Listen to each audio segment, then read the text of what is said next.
Imagine a calm ocean, without waves or storms.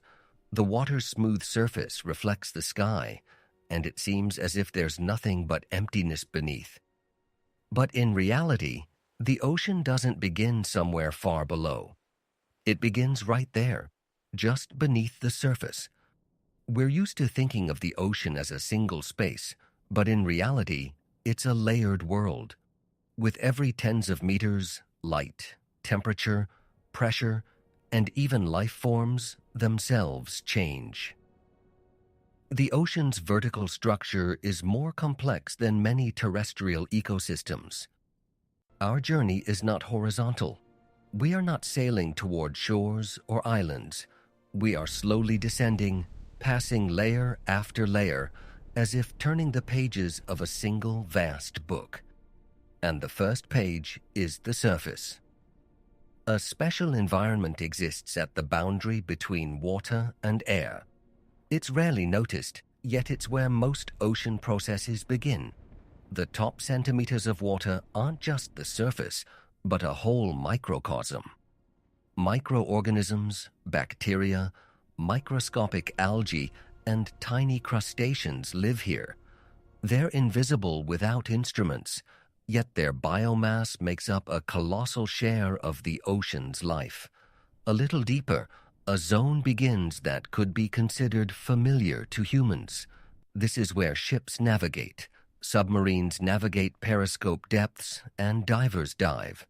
But even this seemingly familiar layer is in fact teeming with life far more densely than most terrestrial ecosystems. This region is called the solar zone of the ocean. Its scientific name is the Epipelagic Zone. It extends to a depth of approximately 200 meters, although the exact boundary depends on water clarity and the time of day. The main feature of the solar zone is light. Here, the sun's rays penetrate deep enough to support photosynthesis, and photosynthesis is the foundation of the entire ocean food chain. Life here relies not on fish or whales, but on phytoplankton. These are microscopic algae and single-celled organisms that drift through the water column. They use sunlight to produce energy and oxygen. Oceanographers estimate that they produce a significant portion of the oxygen in the Earth's atmosphere. Phytoplankton is practically invisible, but without it, the ocean would be empty. It is the foundation of the entire ecosystem. It feeds on zooplankton, microscopic animals, and the larvae of larger creatures. Many marine creatures look completely different in their early life stages than they do in adulthood. The larvae of crabs, starfish, and fish undergo a free-drifting stage before becoming benthic or actively swimming organisms. If you look at the solar zone not through human eyes, but as if from the ocean's perspective, it resembles a densely populated air layer. Fish of various sizes form schools that move synchronously, like a single organism. This is a defense mechanism. It's harder for a predator to single out a single target among hundreds of identical silhouettes. Sardines, anchovies, herring, mackerel, and tuna live here. Tuna is one of the most advanced swimmers in the ocean. Its body is streamlined. Its muscles are constantly warmed by a specialized circulatory system, and its speed can exceed 60 kilometers per hour. It's not just a fish, it's a biological machine for continuous movement. Predators of the sun zone include sharks, barracudas, large tuna, and swordfish. Sharks occupy a special place in the marine ecosystem. They are often perceived as aggressive creatures, but in reality, most species avoid humans. They act as caretakers, regulating the populations of other fish and maintaining balance. Besides fish, marine mammals inhabit the solar zone. Dolphins are social and intelligent animals. They communicate using complex vocalizations and are capable of coordinating hunting expeditions. Some species use echolocation. They emit clicks that bounce off objects and return as an echo, allowing them to literally see the sound.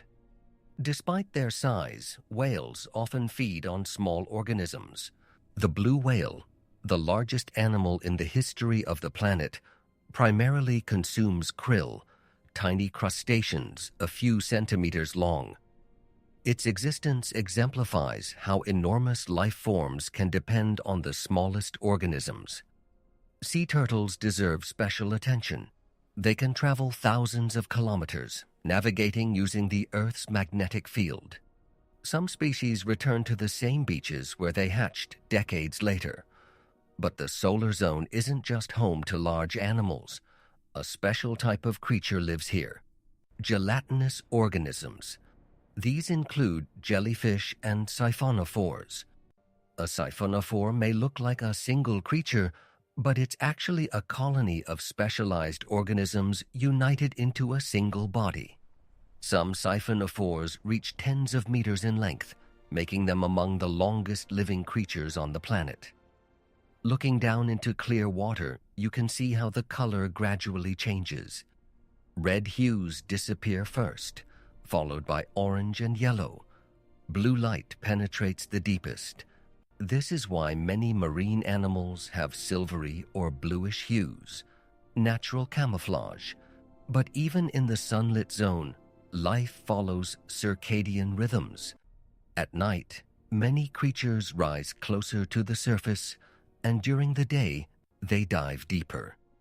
This phenomenon is called vertical migration. Its scale surpasses any terrestrial animal movements.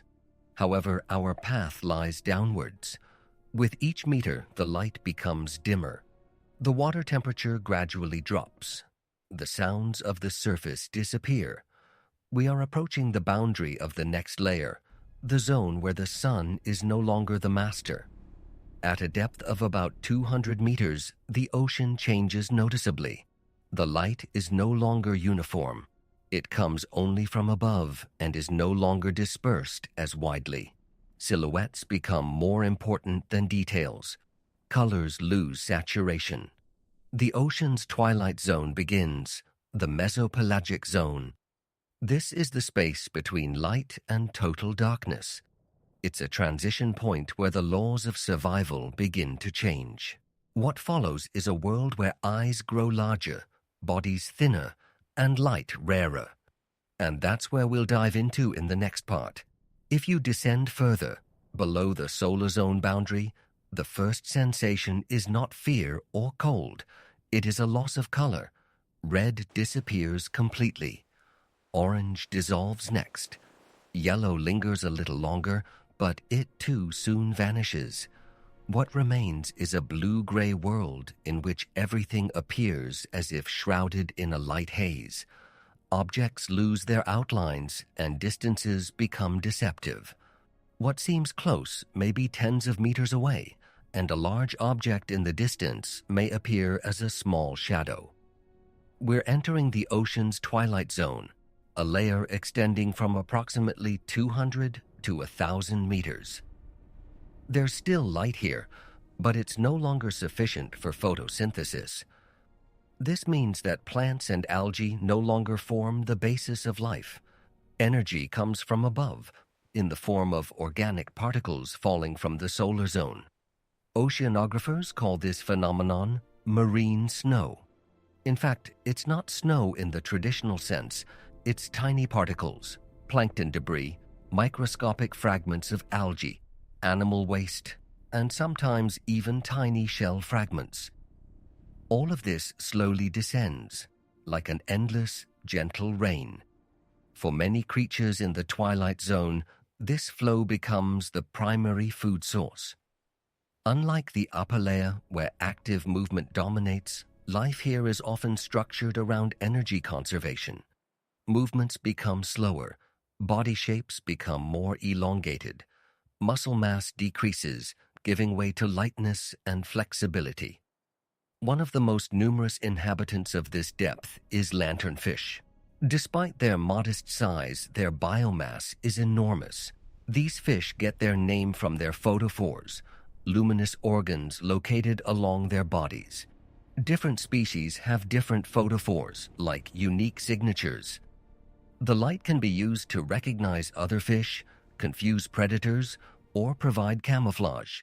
Camouflage in the twilight zone is a special art.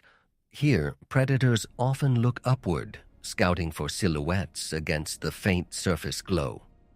To disappear, some fish have developed the ability to counter-illuminate. They emit a soft light from below, matching the intensity of the diffused light from above. As a result, their silhouettes are literally erased. Other species use mirror-like scales that reflect weak ambient light. Some become almost transparent, allowing water to pass through their bodies without noticeable distortion. Among the characteristic inhabitants of the twilight zone are hatchet fish, small fish with a thin, laterally compressed body. Their shape resembles a metal plate.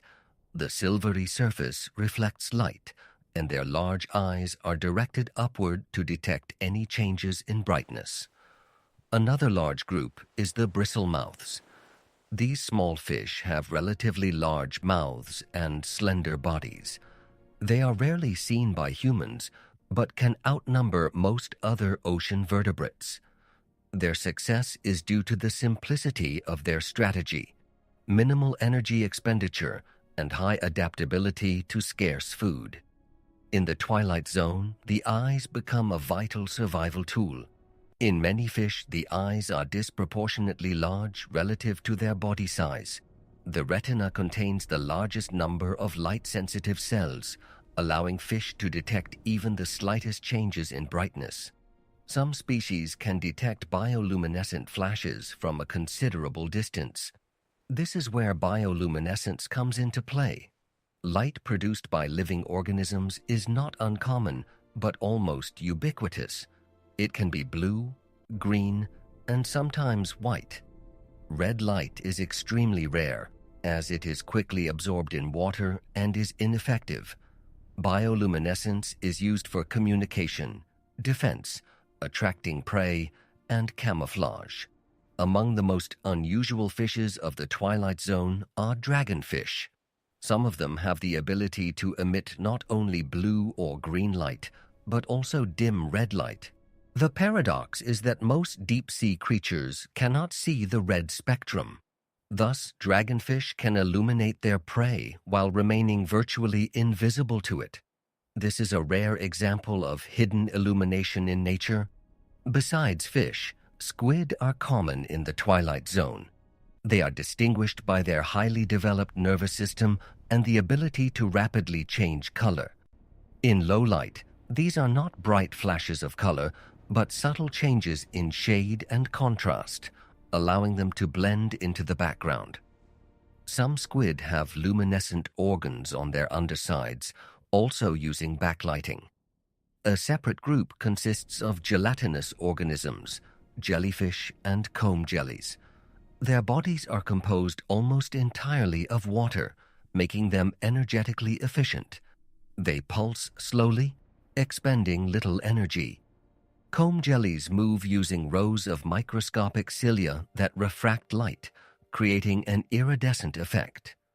In the twilight world, they appear as moving glass forms. The siphonophores found at these depths can reach impressive sizes.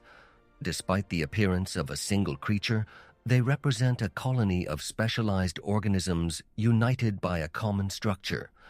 Some elements are responsible for feeding, others for reproduction, and still others for movement. This organization allows the colony to be flexible and resilient at the same time. Life in the twilight zone is closely linked to vertical migrations. As night falls, billions of organisms rise closer to the surface, where plankton concentrations are higher. Before dawn, they descend again.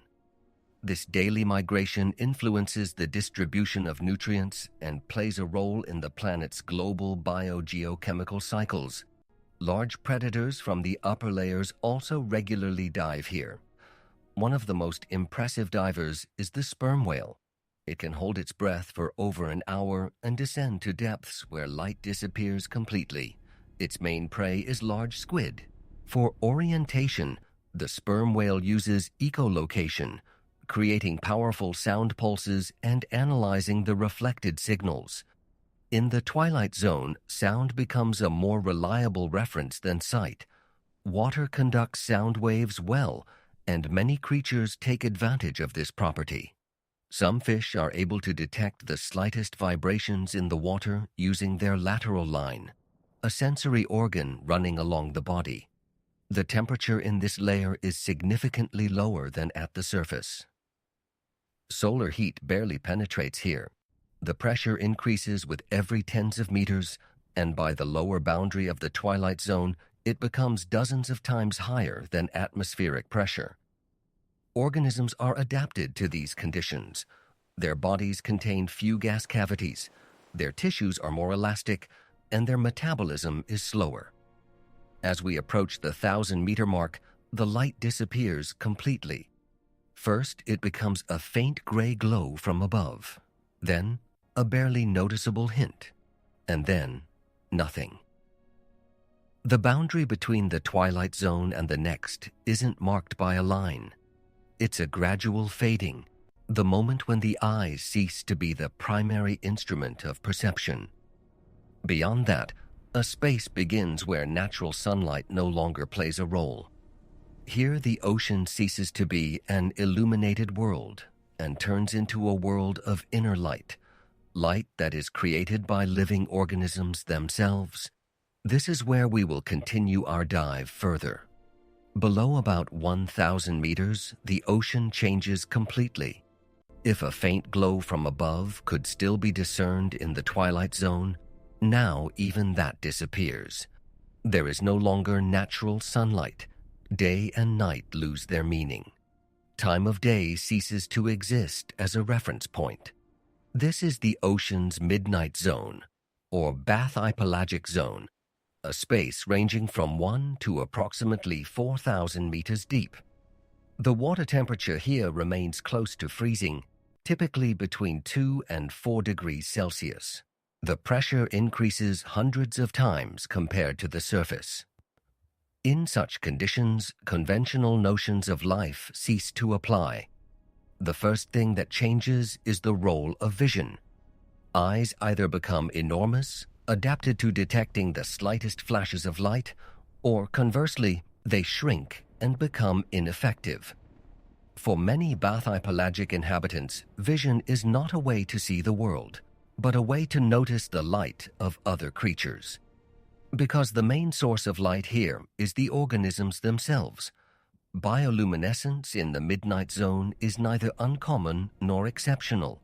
It is the primary visual language of depth. Light is produced in specialized organs called photophores through chemical reactions between luciferin and luciferase. This reaction produces virtually no heat, resulting in cool and energy-efficient light. Light can serve a variety of purposes. Some creatures use it as a lure, others use it as a deterrent. Still others use it as a signal to find a mate. Still others use it as a way to disappear by illuminating themselves from below. In the midnight zone, light becomes the equivalent of a voice. One of the most well-known inhabitants of this depth is the anglerfish. The female anglerfish has an elongated projection on its head, terminating in a luminous organ. This organ sways in the water, attracting small prey. When the prey approaches, it snaps violently. When food is scarce, this strategy proves effective. Instead of actively pursuing, it uses anticipation. Anglerfish exhibit pronounced sexual dimorphism. Males are significantly smaller than females and, in some species, are literally fused with the female's body, becoming an appendage that facilitates reproduction.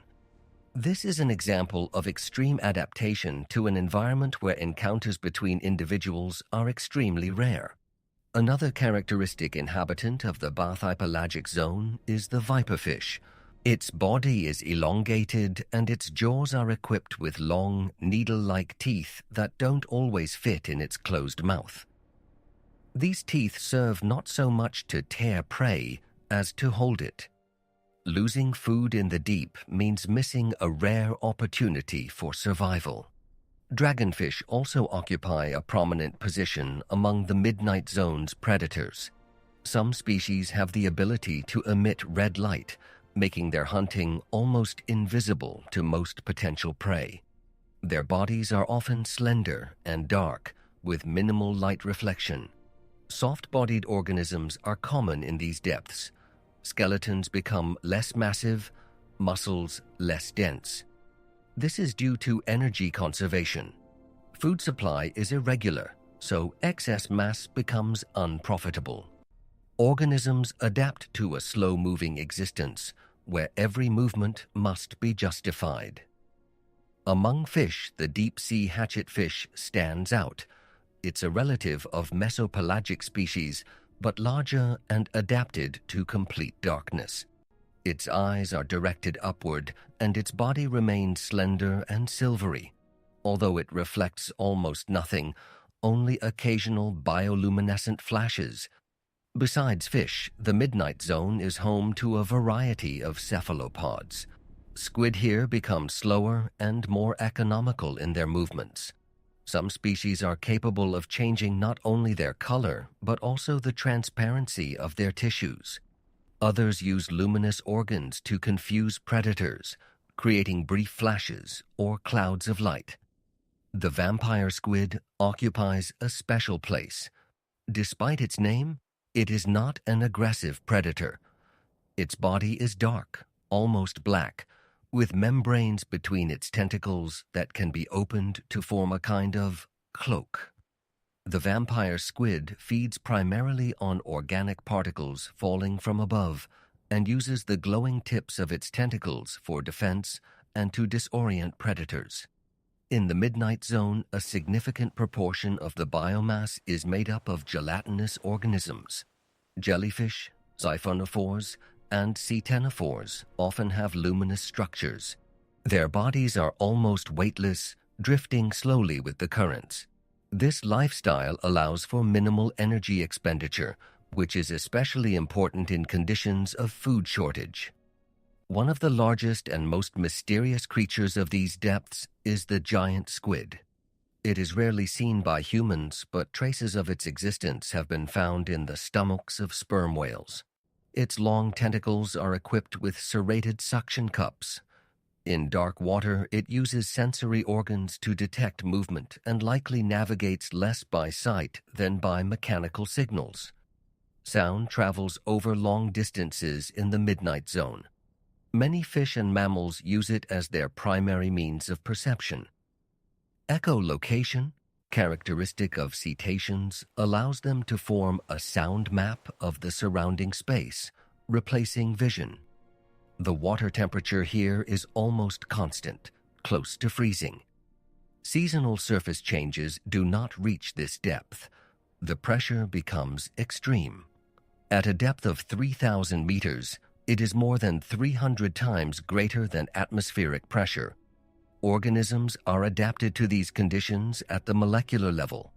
Their proteins and cell membranes function stably under high pressure.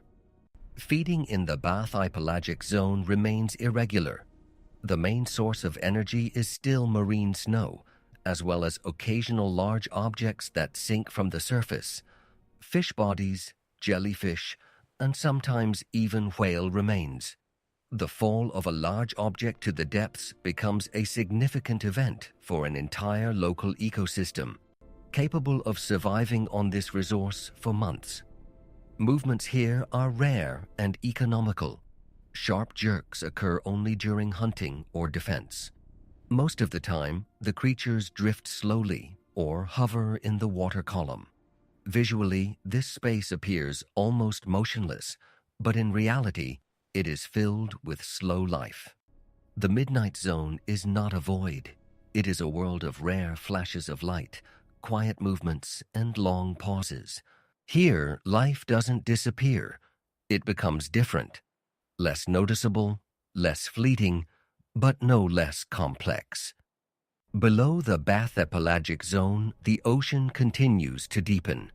Where the middle water column ends and the ocean floor begins, conditions become even more stable and even harsher. Pressure increases, temperature barely changes, and light remains internal. The next layer is the area where the ocean begins to meet the Earth's crust. This is a world where plains, seamounts, and deep canyons appear, and it is there that our descent continues. Below 4,000 meters, the ocean ceases to be simply a column of water. Here, the proximity of the bottom begins to be felt, even if it is still shrouded in darkness. The pressure becomes colossal, the temperature remains stable around freezing, and the water's movement is slow and gentle. This is the abyssal zone, an area from approximately 4,000 to 6,000 meters deep.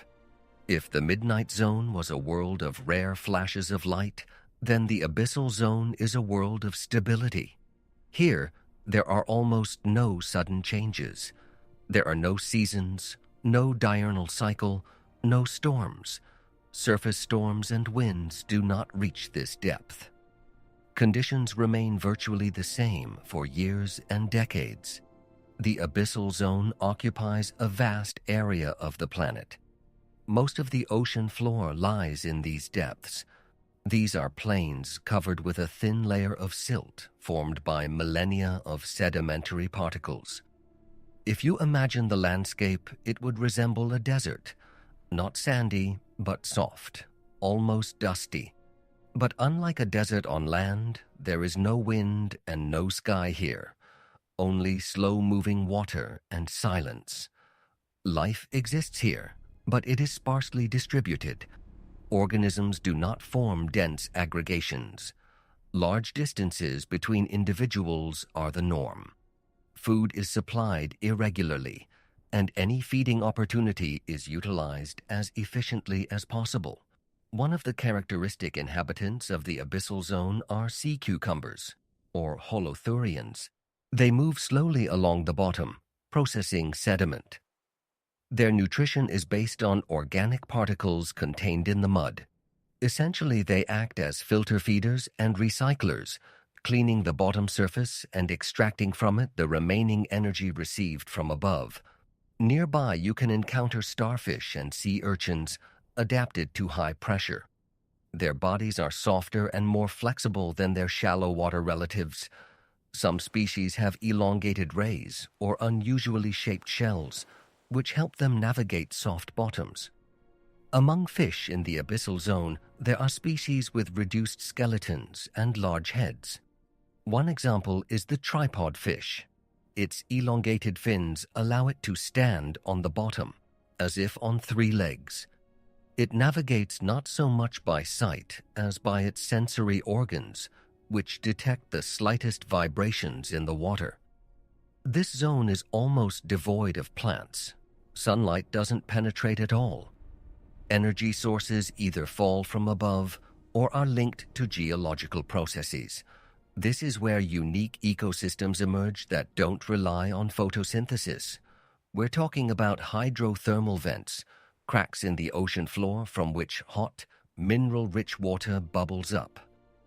Temperatures at the vent can reach hundreds of degrees, but the surrounding water remains cold, creating a stark contrast. Unique communities of organisms form around these vents. Instead of plants, life here relies on bacteria, which use chemical reactions to generate energy, a process called chemosynthesis. They convert hydrogen sulfide and other substances into organic matter. This matter feeds worms, mollusks, and crustaceans. Some of the most unusual inhabitants of hydrothermal vents are giant tube worms. They lack a mouth or a conventional digestive system. Symbiotic bacteria live inside their bodies, producing nutrients. The worms provide the bacteria with access to chemical compounds and, in return, receive energy for growth. Such communities demonstrate that life can exist without sunlight. This makes deep-sea ecosystems particularly interesting for science, as they expand our understanding of possible life forms on other planets and moons. But hydrothermal vents are rare compared to the vast plains of the abyssal zone. Most of the space is occupied by quiet areas of the seafloor, where life develops slowly. Organisms grow longer, live longer, and reproduce less frequently. Metabolism is slow, and movement is minimal. Sometimes a large object, the body of a whale or a large fish, sinks to the seabed. This event becomes a magnet for many creatures. The fall of a large carcass can sustain a local ecosystem for years. First come predators and scavengers, then smaller organisms that process the remains, and finally bacteria that complete the decomposition cycle. Sound travels particularly well in the abyssal zone. The absence of strong currents and dense water allows sound waves to travel long distances. Some deep-sea fish can detect weak vibrations tens of meters away, using sensitive receptors in their skin and lateral line. The temperature remains almost constant year-round. It's one of the most stable climates on the planet. There are no seasons, no daily fluctuations. This stability creates a special type of biological time. Slow, drawn out, without abrupt transitions. Light in the abyssal zone is rare and almost always of biological origin. Brief flashes may indicate a defensive reaction or an attempt to attract a mate. Some jellyfish produce chains of light pulses, while others emit a uniform glow. Visually, the abyssal zone appears deserted, but this is deceptive. Life is not absent here. It is distributed over large distances. Organisms do not form dense clusters, and so the space appears more open than it actually is. The deeper we descend, the closer we get to the boundary where the ocean ceases to be simply abyss and becomes a fault line in the Earth's crust. Below the abyssal zone are the deepest points on the planet, narrow depressions that extend for kilometers. Pressure there reaches extreme levels, and conditions become even more isolated. This is the next stage of our dive, an area where depths are measured not in hundreds, but in thousands of meters below the normal ocean floor. A world where life exists at the very limits of physical possibility. Below 6,000 meters, the ocean ceases to be a plain. Here, oceanic trenches begin, narrow extended faults in the Earth's crust that extend downward for many kilometers. This is the deepest part of the world ocean, called the hadal zone.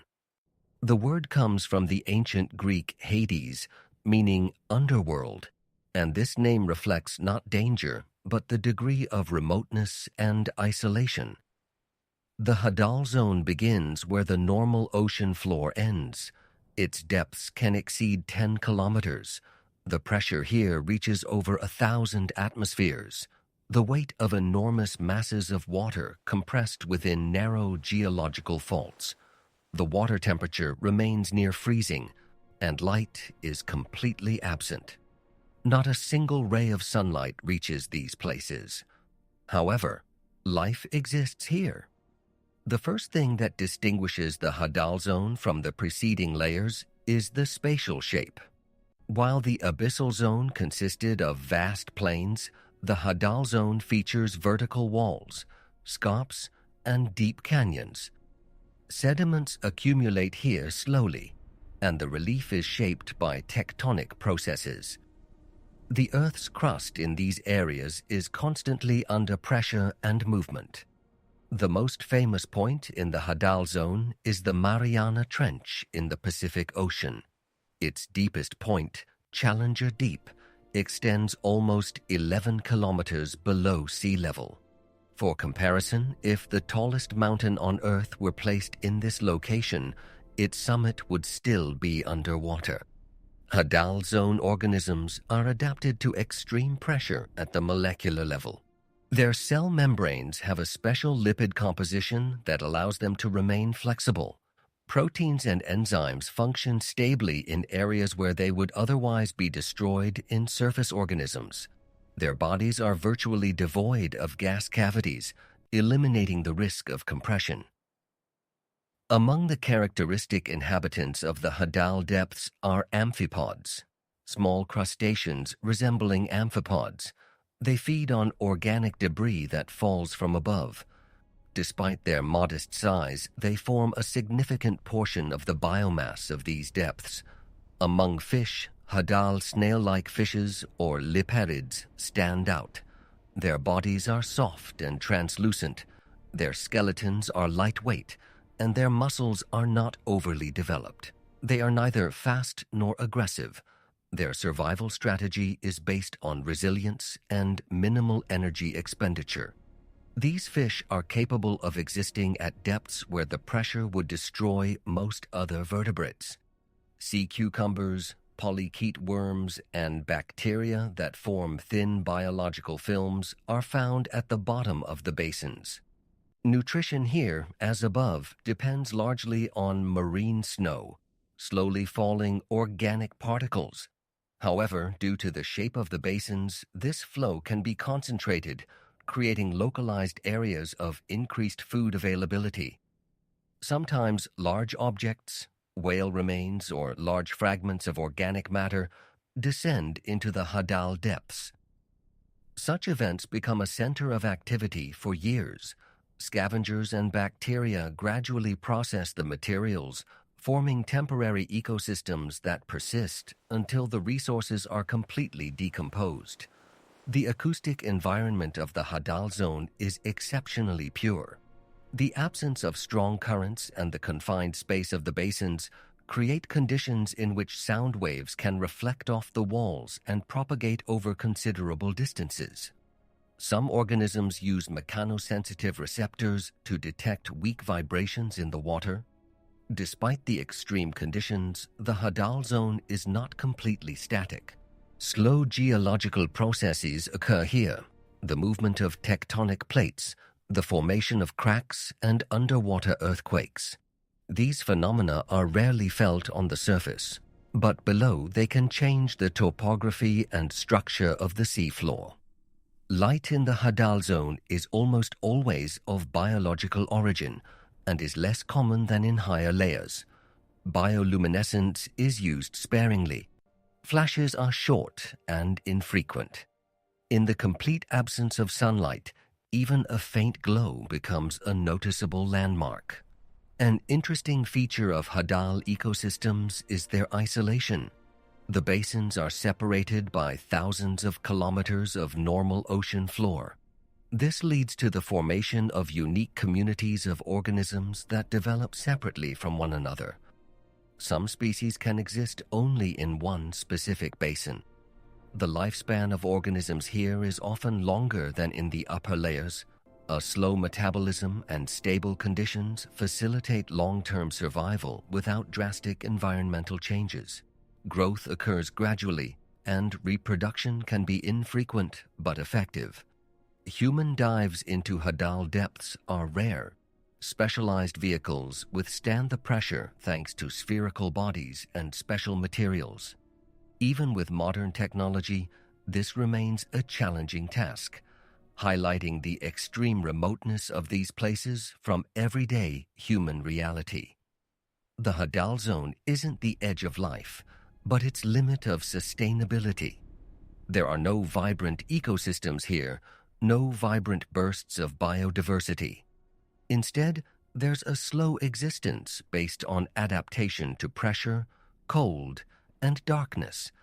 And yet, it is here that the ocean reaches its greatest depth, not as an abyss, but as the end of a vertical journey. From the surface filled with light and movement, through twilight and midnight silence, across the plains of the seafloor, to the narrow cracks in the Earth's crust where the water presses most powerfully. The ocean has no single form or state. It is multi-layered, and each layer operates according to its own laws. Diving through them, you can see not just one world, but a whole sequence of worlds, from the illuminated and noisy to the quiet and almost motionless. And when we mentally rise back to the surface, it becomes clear. The ocean's depth is not just a distance in meters. It is a gradual change in conditions, life forms, and rhythms of existence. A slow transition from light to darkness, from speed to rest, from diversity to stability. The abyss cannot be seen in its entirety, but it can be understood as a system of layers, each of which preserves its own logic of life. Now imagine our immersion ending, not abruptly, not instantly, but just as slowly as it began. We don't float up, we gradually rise, as if we're becoming lighter than water, as if space itself is gently beginning to release its depth. At first, almost nothing changes. The darkness remains as thick as ever. The pressure still feels like an invisible mass all around. But somewhere far above, a barely perceptible hint of light appears. Not a beam, not a source, just a faint sense of direction. We leave the deepest trenches, those places where the ocean compresses everything around it with its enormous weight, where life exists slowly and almost motionlessly, where the forms of creatures are soft and flexible, and movement is rare and economical. As we ascend higher, we once again pass through the plains of the seabed, vast expanses covered in a thin layer of silt like the soft dust of time. Nothing happens quickly here. There are no sharp sounds, no alternation of day and night, only constancy. And it is precisely this constancy that begins to gradually weaken. The darkness becomes less dense. It no longer appears as a complete void. Rare bioluminescent flashes appear, soft points of light, like distant stars. Only they're not in the sky, but in the surrounding water. They glow for a moment and disappear, leaving behind a sense of life in motion. We rise even higher, and the world begins to change, not in color, but in the sense of space. Depth appears ahead, distances become discernible. The water no longer seems like an endless wall. It once again becomes a medium in which direction can be discerned. In the twilight layers of the ocean, a faint blue hue returns. It's not bright or saturated, rather it's soft and diffuse. Creatures' silhouettes become more visible. Occasionally you can see a slowly moving fish, the transparent body of a jellyfish, or the barely noticeable movement of a squid. Movement becomes more frequent. Life becomes denser. The rhythm is faster but still calm. Even higher, the water becomes warmer. This change is barely felt by the body, but is felt by the space. A slight feeling of lightness appears, as if the environment itself stops pressing and begins to support. And now silvery glimmers appear in the water. Schools of fish reflect light, even if it's just a little. The blue becomes brighter. The edges of objects become sharper. Then comes the color. At first, very subtle, barely noticeable. But it comes back. The blue becomes deep and vibrant. Green hues appear. The silver of the fish begins to sparkle. Water no longer appears as a formless space. It becomes a familiar element again. The sounds change too. The deep silence gives way to the soft sound of moving water. Distant vibrations become the rhythm of the waves. It's not the volume, it's the presence of sound. And then a surface appears ahead, not as a border, not as a barrier, but as a transition. The light disperses more widely. The water becomes clearer. The movement accelerates but remains smooth. The ocean surface greets us in the same state in which we left it. The waves move slowly. The air is calm. The horizon still dissolves into the sky. And it becomes clear. The ocean never disappeared. It didn't change for our journey. It continued to exist at its own pace, whether we observed it or not. We're used to thinking of the sea as a line in the distance, a horizon. But its true form isn't a line, it's depth. Beneath the surface lies not a void, but a succession of worlds. Each layer has its own temperature, its own pressure, its own life, and its own time. From the bright and swift upper waters to the slow and almost motionless depths. And when we close our eyes, the ocean doesn't disappear. It remains the same, vast, layered, calm. Its currents continue to move. Its creatures continue to live. Its depths remain deep. You can leave the shore. You can stop looking at the water. But the ocean itself never goes away. It exists constantly, quietly, evenly, without haste. And perhaps this very feeling is the most accurate description of the abyss. Not fear, not the unknown, but scale and tranquility. Take a slow breath. Imagine the sound of the waves, even, repeating. It doesn't demand attention, it just is. The depth remains the depth. The surface remains the surface. And the ocean continues its endless rhythm, calm, steady, and unchanging, whether we look at it or not.